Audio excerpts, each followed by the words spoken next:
Hello मेरे प्यारे विद्यार्थी, कैसे हो आप लोग। उम्मीद करते हैं आप लोग अच्छे होंगे। आज आप लोग के लिए इम्पॉर्टेंट क्वेश्चन का सीरीज में क्वेश्चन संख्या 105 से लेकर के 150 तक चलने वाला है।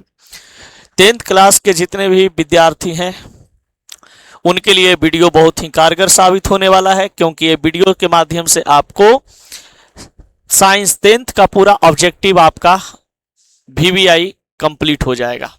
ये 200 क्वेश्चन अगर आप याद कर लेते हैं, एक कॉपी में अच्छा से लिख लेते हैं, तब आपको ऑब्जेक्टिव के लिए टेंशन लेने की बात नहीं है, क्योंकि पूरा का पूरा ऑब्जेक्टिव आपका यही 200 में से आपका आएगा, ठीक ना। क्योंकि जो जो भी इंपॉर्टेंट क्वेश्चन है सब एकदम हैंड रिटन नोट्स के द्वारा आपको बताया जा रहा है, क्योंकि जितना भी ऑब्जेक्टिव क्वेश्चन का प्रश्न बार बार मतलब कि ये रिपीट किया है, सब यही सब क्वेश्चन है, ठीक ना। तो आपका क्वेश्चन बहुत ही इंपॉर्टेंट ये सब होने वाला है। इस चलते एकदम 10th क्लास के विद्यार्थी अपने कॉपी किताब लेकर के बैठ जाएं और आप सबसे पहले स्क्रीनशॉट ले लें, ठीक ना। 106 से लेकर के 114 तक, ठीक है, अपने कॉपी में लिख लेंगे। उसके बाद अब बढ़ते हैं आगे की ओर। पहला नंबर पॉइंट 106 क्वेश्चन है। देखिए, पिछले क्लास में 105 तक हम लोग क्वेश्चन को करवा दिए थे, आज 106 करवाना है, ठीक ना। देखिए बाबू, चलिए समय को बर्बादी नहीं करते हुए स्टार्ट करते हैं। मानव शरीर में अस्थियों को जोड़ने वाला ऊतक कौन सा होता है। अस्थियों कहने का मतलब होता है हड्डी। क्या होता है? हड्डी। तो हड्डी को जोड़ने वाला जो ऊतक होते हैं उसे हम लिगामेंट कहते हैं। जैसे आप देखते हैं कि मान लिया जाए कि यहाँ पे हड्डी आपका जुड़ा हुआ है, यहाँ पे केहूनी के पास भी हड्डी जुड़ा हुआ है, तो जहाँ जहाँ पे ज्वाइंट होता है, जहाँ जहाँ पे ज्वाइंट होते हैं यानी हड्डी जुड़े हुए होते हैं, जैसे ये हड्डी है तो ये जुड़ा हुआ है, मुड़ रहा है, जहाँ जहाँ मतलब कि मुड़ता है हड्डी, इसको हम लोग ज्वाइंट कहते हैं। और ज्वाइंट को यानी हड्डी को जोड़ने का काम कौन करता है? लिगामेंट करते हैं, ठीक ना, लिगामेंट करते हैं। क्वेश्चन संख्या 107, कार्बन का सर्वाधिक अस्थाई अपरूप कौन सा है। तो कार्बन का अस्थाई, आपको पता होगा कि कार्बन का 4 अपरूप होते हैं। कार्बन का कितने अपरूप? 4 अपरूप होता है। सबसे पहली बात करें तो ये हीरा होता है, फिर आपको पता है कि ग्रेफाइट होता है, फिर आपको पता है कि कोयला होता है, फिर आपको पता है कि C16 फ्लोरीन होते हैं। यानी कि अगर आपसे कोई पूछता है कि कार्बन के कितने अपरूप होते हैं, तो कार्बन का अपरूप हीरा, ग्रेफाइट और कोयला होता है। जिसमें अस्थाई की बात करें कि अस्थाई अपरूप कौन होता है, तो अस्थाई अपरूप हीरा होता है।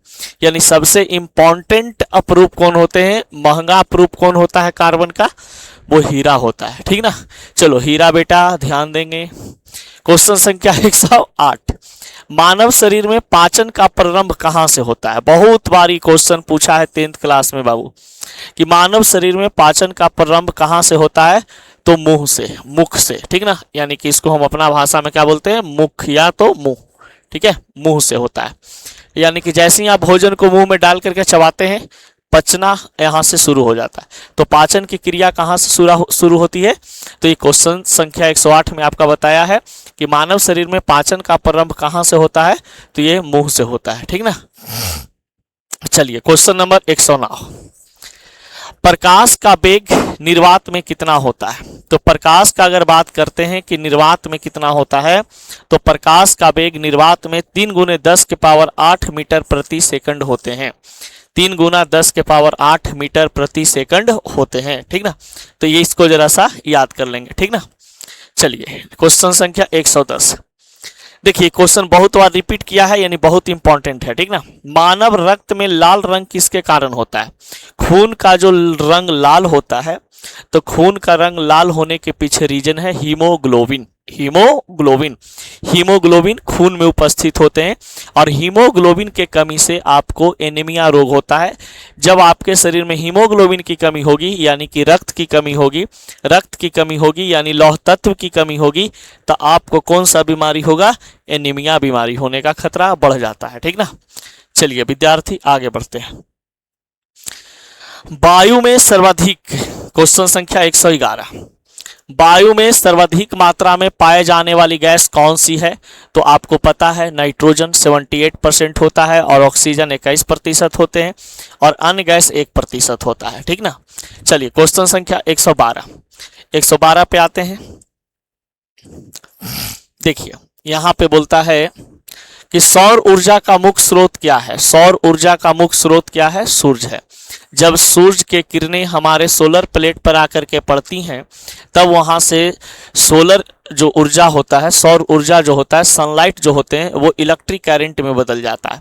यानी कि सौर ऊर्जा का मुख्य अवयव कह सकते हैं या मुख्य स्रोत कह सकते हैं तो कौन होता है? सूर्य होते हैं। सूर्य जो होता है बाबू ये हाइड्रोजन और हीलियम से मिलकर के बनते हैं। आपको याद कर लेना है कि हाइड्रोजन और हीलियम से ये मिल करके बनता है।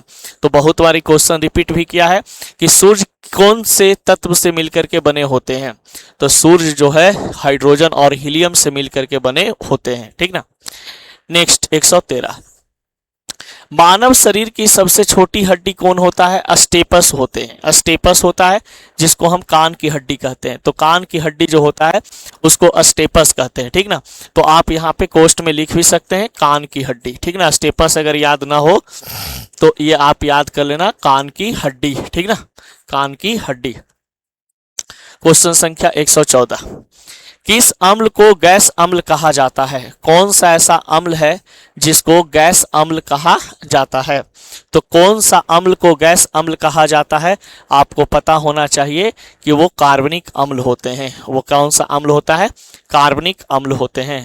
नेक्स्ट क्वेश्चन संख्या 115, मानव शरीर में रक्त शुद्ध करने वाला अंग कौन सा होता है? तो हमारा जो शरीर में खून है जो साफ करता है, खून को साफ करने का काम किसको दिया गया है? किडनी को, जिसको इंग्लिश में हम लोग किडनी कहते हैं, ऐसे हिंदी में इसको ब्रिक कहा जाता है। तो आपके शरीर में, मानव शरीर में, हमारे शरीर में जो खून को साफ करता है, शुद्ध करता है, उसको क्या शरीर का वह कौन सा अंग है? तो ब्रिक है। ठीक ना। चलिए नेक्स्ट क्वेश्चन संख्या 116, प्रकाश का परावर्तन किस पर आधारित होता है? तो प्रकाश की परावर्तन तो दर्पण पर आधारित होता है। याद रखना कि प्रकाश का परावर्तन जो होते हैं ये थ्योरी दर्पण पे लागू होता है। ठीक ना। चलिए नेक्स्ट क्वेश्चन 117, साबुन बनाने की प्रयुक्त वसा का स्रोत क्या है? वनस्पति तेल। साबुन बनाने में सबसे इंपॉर्टेंट चीज कौन होता है? तो वनस्पति तेल होता है। ठीक ना। वनस्पति तेल से ही क्या बनाए जाते हैं? साबुन बनाए जाते हैं। और ये एक प्रकार का सोडियम हाइड्रोक्साइड भी इसमें मिलाए जाते हैं। ठीक ना। तो क्षार से बनाया जाता है। तो आपको याद होना चाहिए कि साबुन में कौन से क्षार उपस्थित होते हैं? तो सोडियम हाइड्रोक्साइड की उपस्थिति होती है।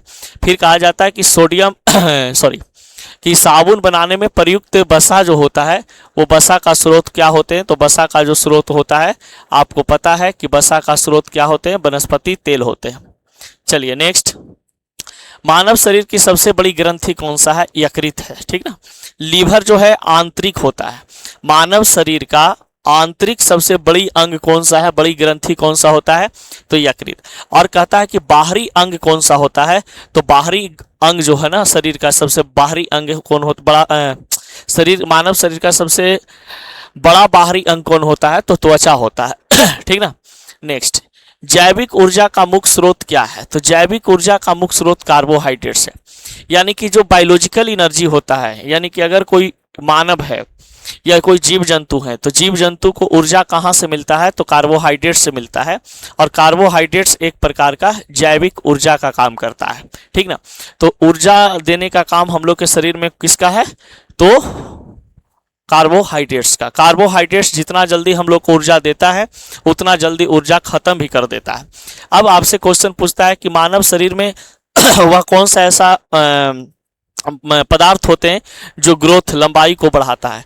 तो लंबाई को बढ़ाने का जो काम दिया गया है वो लंबाई बढ़ाने का काम दिया गया है किसको? तो प्रोटीन को। ठीक ना। प्रोटीन है जो मानव शरीर के लंबाई को बढ़ाता है।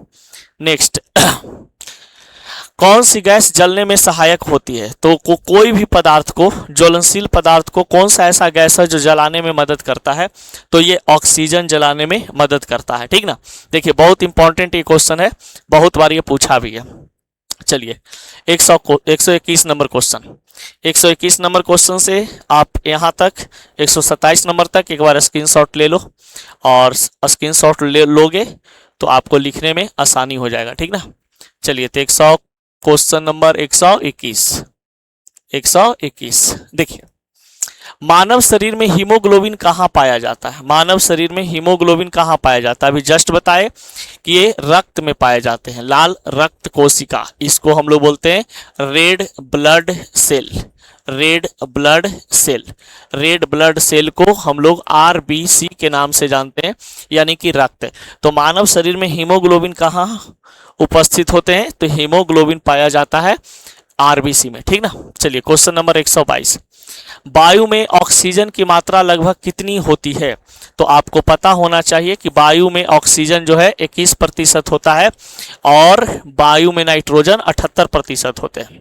क्वेश्चन नंबर 123, प्रकाश के प्रवर्तन का नियम बताने वाला वैज्ञानिक कौन थे? तो ये डेस्कार्टस थे। कौन थे? डेस्कार्टस थे। और प्रकाश के प्रवर्तन का नियम, प्रकाश के प्रवर्तन के बारे में बताने वाला वैज्ञानिक, यानी प्रकाश के प्रवर्तन का खोज करने वाला वैज्ञानिक कौन थे? तो न्यूटन थे, ठीक ना। तो प्रकाश के प्रवर्तन का खोज करने वाला वैज्ञानिक न्यूटन थे, और प्रकाश के प्रवर्तन का 2 नियम जो होता है वो बताने वाले डेस्कार्टस नामक वैज्ञानिक थे, ठीक ना, डेस्कार्टस। चलिए क्वेश्चन नंबर 124, मानव नेत्र का प्रकाश संवेदी भाग कौन सा होता है? तो मानव का प्रकाश संवेदी भाग होता है आंखों का, मानव नेत्र का प्रकाश संवेदी भाग होता है रेटिना, ठीक ना, रेटिना, ठीक ना। चलिए क्वेश्चन नंबर 125, प्रकृति में हरा रंग किसके कारण दिखाई देता है? क्लोरोफिल के कारण। प्रकृति में हरा रंग को आप लोग जो देख पाते हैं वो किस कारण से? क्लोरोफिल के कारण। क्योंकि अगर कहीं पर हरा रंग की उपस्थिति होती है, यानी कि वहाँ पे क्लोरोफिल की उपस्थिति होती है, तो क्लोरोफिल के कारण, क्लोरोफिल का रंग कैसा होता है? हरा होता है। तो क्लोरोफिल का रंग जब हरा होता है तो वो आपको हरा रंग की दिखाई देता है, ठीक ना। चलिए क्वेश्चन संख्या 126, श्वसन क्रिया द्वारा शरीर में ऑक्सीजन किसके साथ संयोजित होती है? तो ग्लूकोज। जब आप सांस लेते हैं, श्वसन की क्रिया आप करते हैं, तो शरीर में ऑक्सीजन किसके साथ अभिक्रिया करता है? मान लीजिए कि हमारे शरीर के अंदर में ग्लूकोज है।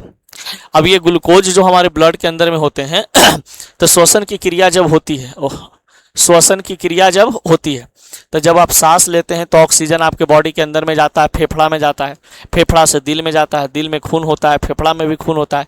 तो ऑक्सीजन युक्त खून जो है फेफड़ा जो दिल को देता है और दिल पूरा बॉडी को देता है, ठीक ना, सर्कुलेट करता है। तो बताइए कि आपके ब्लड में क्या चीज़ उपस्थित होता है क्या उपस्थित होते हैं जिसके साथ ऑक्सीजन मिलता है? तो आपको पता होना चाहिए कि श्वसन क्रिया जब आप करते हैं तो ऑक्सीजन जो है वो ग्लूकोज के साथ मिलते हैं। किसके साथ मिलते हैं? ग्लूकोज के साथ मिलते हैं। फिर क्वेश्चन संख्या 127, मानव शरीर में पाचन की शुरुआत कहाँ से होती है? मुंह से। ये तो सबको पता है, ठीक ना। चलिए नेक्स्ट, सोडियम हाइड्रोक्साइड का रासायनिक सूत्र क्या होता है? सोडियम हाइड्रोक्साइड का रासायनिक सूत्र NaOH होते हैं, NaOH होते हैं, ठीक ना, NaOH होते हैं, जिसको हम लोग बोलते हैं बाबू सोडियम हाइड्रोक्साइड। कहीं पे आप लिख लोगे, ठीक ना, सोडियम हाइड्रोक्साइड। ये एक प्रकार का क्षार होता है, एक प्रकार का क्या होता है? क्षार होता है। तो आप स्क्रीनशॉट ले लो लिखने के लिए। चलिए हो गया होगा। सोडियम हाइड्रोक्साइड का रासायनिक सूत्र NaOH होते हैं। चलिए नेक्स्ट क्वेश्चन नंबर 129, सूक्ष्मदर्शी में प्रयुक्त लेंस का प्रकार क्या होता है? तो उत्तल होता है। यानी कि सूक्ष्मदर्शी में जो लेंस लगते हैं, ये बहुत VVI क्वेश्चन है, ठीक ना, ये बहुत बार आपका एग्जाम में पूछा है, ठीक है, 10th क्लास में, कि सूक्ष्मदर्शी में प्रयुक्त लेंस कौन सा होते हैं? तो सूक्ष्मदर्शी में जो लेंस होता है वो उत्तल लेंस होता है। कौन सा लेंस होता है? उत्तल लेंस होते हैं। यही उत्तल लेंस के कारण जो सूक्ष्मदर्शी में लेंस लगा होता है, उत्तल लेंस, जिससे छोटा से छोटा चीज भी हमको क्या चीज बड़ा दिखाई देता है।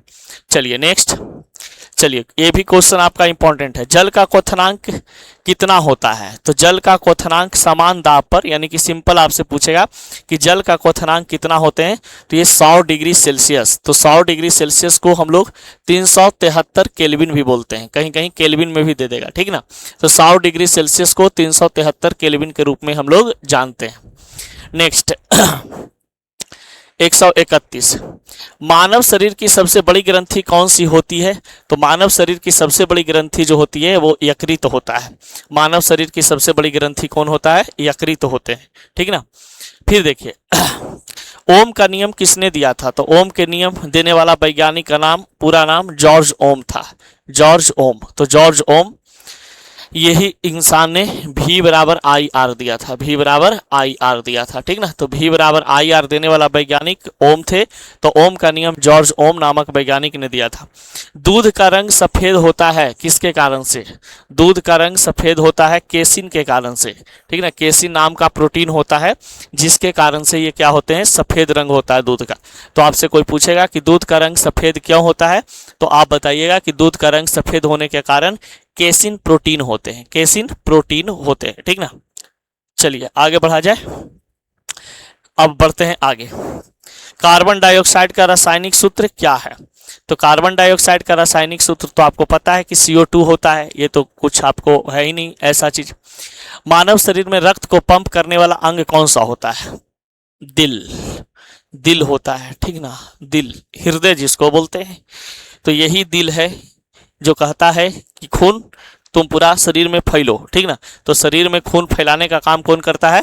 हृदय करता है। चलिए 135 के बाद क्वेश्चन 136। देखिए ये क्वेश्चन बहुत बार रिपीट कर रहा है। 136 में जो क्वेश्चन आपका दिया हुआ है आप यहाँ पे लिख सकते हैं, स्क्रीनशॉट ले लो, स्क्रीनशॉट ले लो यहाँ पे। 136 143 ये क्वेश्चन बार बार रिपीट कर रहा है, इसको एकदम याद कर लेंगे कि प्रकाश का वेग निर्वात में कितना होता है? 3 × 10⁸ मीटर प्रति सेकंड होते हैं। ये बार बार रिपीट कर रहा है यानी इंपॉर्टेंट है। 137 मानव शरीर की पित्त रस का निर्माण कहाँ होता है? तो मानव में पित्त रस का स्राव यकृत करता है यानी कि लीवर करता है। कौन करता है? लीवर करता है, ठीक ना। फिर देखिए क्वेश्चन संख्या 138। किस गैस को प्रदूषण की सूचक गैस कहते हैं? तो प्रदूषक की सूचक गैस कहा जाता है सल्फर डाइऑक्साइड को, SO2 को। इसका पूरा नाम होता है बाबू sulphur dioxide, sulphur dioxide, sulphur dioxide, SO2 होता है। अम्लीय वर्षा का भी मुख्य स्रोत, अम्लीय वर्षा में भी कौन पाए जाते हैं प्रदूषक पदार्थ? तो यही SO2 होता है। याद कर लेना कि अम्लीय वर्षा में भी SO2 ही होते हैं प्रदूषक पदार्थ, ठीक ना। तो बताइए किसी गैस का प्रदूषण की सूचक गैस किसे कहा जाता है? तो सल्फर डाइऑक्साइड को। Question number 139। मानव नेत्र में दृष्टि बिंदु कहाँ स्थित होते हैं? तो मानव नेत्र में दृष्टि बिंदु जो होता है वो रेटिना पर स्थित होता है। आपको पता है कि किसी भी वस्तु का जो इमेज बनता है, प्रतिबिंब बनते हैं, वो रेटिना पर ही बनता है, ठीक ना। और रेटिना पर बनने के बाद हम लोग देख पाते हैं, ठीक ना। और रेटिना पर कैसा बनता है? उल्टा बनता है, ठीक ना। तो रेटिना पर किसी वस्तु का प्रतिबिंब उल्टा बनता है। देखिए मच्छर जनित रोग डेंगू फैलाने वाला जीव कौन है? बहुत इंपॉर्टेंट क्वेश्चन, इसको VBI एकदम लिख लोगे, ठीक है। ये क्वेश्चन एकदम VBI। मच्छर जनित रोग डेंगू, यानी कि डेंगू जो है ये किससे फैलता है? तो आपको पता होना चाहिए मच्छर से फैलता है। अब मच्छर में भी किस प्रकार के मच्छर से फैलते हैं? तो ये एडिस मच्छर से फैलता है, एडिज मच्छर से फैलता है।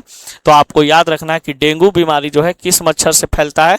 तो एडिज मच्छर से होता है। पहले तो पूछेगा कि डेंगू किस प्रकार की बीमारी है? तो मच्छर जनित बीमारी है, ठीक ना, मच्छर जनित रोग है। ये किस प्रकार का मच्छर, वो मच्छर का नाम क्या है? तो एडिस मच्छर होते हैं, ठीक ना, एडिस मच्छर होते हैं। चलिए नेक्स्ट क्वेश्चन।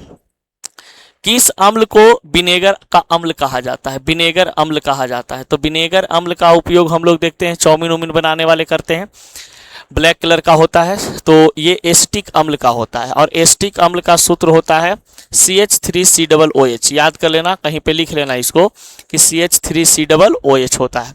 तो किस अम्ल को विनेगर अम्ल कहा जाता है? विनेगर का अम्ल कहा जाता है। तो विनेगर का अम्ल जो है ये एसिटिक अम्ल को कहा जाता है, CH3COOH इसका फार्मूला होते हैं। क्वेश्चन संख्या 142। मानव शरीर में ग्लूकोज का मुख्य स्रोत क्या है? यानी कि हमारे शरीर में ग्लूकोज कौन देता है, कौन बनाता है? तो जो हम लोग चावल रोटी ये सब खाते हैं तो वो कार्बोहाइड्रेट्स हो जाएगा, ठीक ना। यानी कि हमारे शरीर में ग्लूकोज देने का काम कौन करता है? तो शरीर में ग्लूकोज देने का काम कार्बोहाइड्रेट करते हैं, कार्बोहाइड्रेट करते हैं, ठीक ना। चलिए नेक्स्ट क्वेश्चन संख्या 143। परमाणु का सबसे छोटा कण कौन सा है? इलेक्ट्रॉन। परमाणु का सबसे छोटा कण यानी सूक्ष्मतम कण कौन होते हैं? आपको पता है कि परमाणु जो होता है, परमाणु 3 मौलिक कण से मिलकर के बनते हैं, electron, proton plus neutron, electron, proton और न्यूट्रॉन।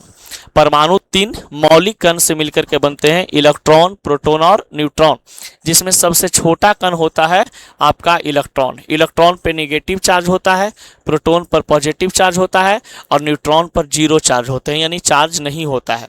इलेक्ट्रॉन का खोज करने वाला वैज्ञानिक जे थॉमसन, प्रोटॉन का खोज करने वाला वैज्ञानिक जेम्स चैडविक, गोल्डस्टीन, और न्यूट्रॉन का खोज करने वाला जेम्स चैडविक। ठीक ना, तो आपको याद रखना है कि इलेक्ट्रॉन का खोज किसने किया था, तो इलेक्ट्रॉन का खोज जे थॉमसन नामक वैज्ञानिक ने किया था। प्रोटॉन का खोज गोल्डस्टीन नामक वैज्ञानिक ने किया था। न्यूट्रॉन का खोज जेम्स चैडविक नामक वैज्ञानिक ने किए थे। ठीक ना, चलिए, पौधों में प्रकाश संश्लेषण के लिए आवश्यक गैस कौन सी होती है, तो ये CO2 होता है। हमेशा याद कर लेना है, बहुत इंपॉर्टेंट है कि प्रकाश संश्लेषण के लिए, पेड़ पौधा में प्रकाश संश्लेषण के द्वारा खाना बनता है, तो पौधों में प्रकाश संश्लेषण के लिए कौन सा ऐसी गैस है जो आवश्यक होता है, तो ये CO2 होते हैं, कार्बन डाइऑक्साइड होता है। फिर देखिए क्वेश्चन संख्या 145, किस विटामिन की कमी से रक्तस्राव रोग होते हैं। आपको पता होना चाहिए कि अगर कहे कि किस विटामिन की कमी से रक्तस्राव यानी कि थक्का जमने की बात करता है, तो अगर आपके शरीर में विटामिन के की उपस्थिति रहेगा तो आपका खून जल्दी कटने पर क्या हो जाएगा, जम जाएगा, यानी ज़्यादा बहेगा नहीं। लेकिन अगर आपके शरीर में विटामिन के की कमी रहेगा तो आपका धारा प्रवाह खून निकलते रहेगा। ठीक ना, तो अगर आपके शरीर में विटामिन के की कमी है, विटामिन के की क्या है, कमी है, तो आपको थक्का नहीं जमेगा। ठीक ना, अब देखिए क्वेश्चन संख्या 146, मानव शरीर में श्वसन गैसों का आदान प्रदान कहाँ होता है, तो ये फुफ्फुस वायुकोश में, फुफ्फुस वायुकोश में। ठीक ना, फुफ्फुस वायुकोश में। चलिए अब आते हैं क्वेश्चन नंबर 47। क्वेश्चन नंबर 147, जल का रासायनिक सूत्र क्या होता है, तो जल का रासायनिक सूत्र सबको पता है कि जल का रासायनिक सूत्र H2O होते हैं।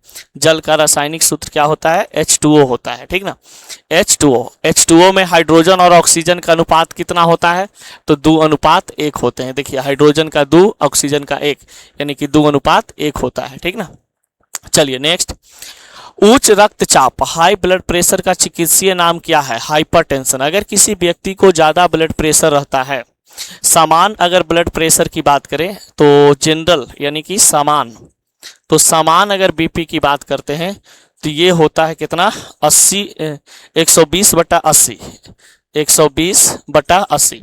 तो समान ब्लड प्रेशर मनुष्य का कितना होता है, 120/80। लेकिन अगर ज़्यादा किसी का बीपी हो जाता है तो ज़्यादा बीपी होने का मतलब है क्या चीज़, कि वो हाइपरटेंशन कहलाता है। ठीक ना, हाइपरटेंशन कहलाता है। नेक्स्ट क्वेश्चन संख्या 149, प्रकाश का प्रवर्तन किस सतह पर सबसे अधिक होता है, तो प्रकाश का प्रवर्तन सबसे अधिक किस पर होता है, ये चिकनी सतह पर होता है। ठीक ना, याद कर लेना कि प्रकाश का प्रवर्तन सबसे अधिक किस में होता है, तो चिकनी सतह पर होता है। मानव शरीर में आयरन की कमी से कौन सा रोग होते हैं, एनीमिया रोग होते हैं। कौन सा रोग होता है, एनीमिया रोग होते हैं। ठीक ना, चलिए ये क्वेश्चन आपका हम 100 से 150 करवा दिए, यानी कि ये लेक्चर आपका 3 था। लेक्चर 3 में हमने क्या किया कि क्वेश्चन नंबर आपका 100 से लेकर के यानी कि 105 से लेकर के 150 तक हमने करवा दिया। ठीक ना, इसके आगे जो बात करेंगे ये 150 से आगे बात करेंगे। ठीक ना, यानी कि आपके पास 151 से लेकर के 200 तक है। आई 200 क्वेश्चन अगर आप कर लेते हैं तो आपका पूरा का पूरा ऑब्जेक्टिव साइंस का क्लियर हो जाएगा। ठीक ना, एक भी ये सेशन आपको इसीलिए चलाया गया है कि अगर आप इसको एक बार पढ़ लिख लेते हैं तो आपका पूरा का पूरा साइंस कंप्लीट। ठीक ना, फिर इसका सब्जेक्टिव क्वेश्चन लाएंगे, VBI सब्जेक्टिव क्वेश्चन बहुत सारा ऐसा है, 50 क्वेश्चन करवाएंगे जिसमें आपका पूरा का पूरा क्वेश्चन लड़ जाएगा। ठीक ना, केमिस्ट्री से, फिजिक्स से, बायोलॉजी से, टोटल का टोटल इंपॉर्टेंट क्वेश्चन रहेगा। एग्जाम में बस उतना ही आप पढ़ के जाइए, 200 ही ऑब्जेक्टिव क्वेश्चन और 50 ऑफ सब्जेक्टिव क्वेश्चन, आपका पूरा का पूरा रिजल्ट आ जाएगा। साइंस में एक भी क्वेश्चन छूटेगा नहीं। अगर छूट जाए तो फिर कहना कि बंसल सर आप जो पढ़ाए नहीं लड़ा। ठीक ना।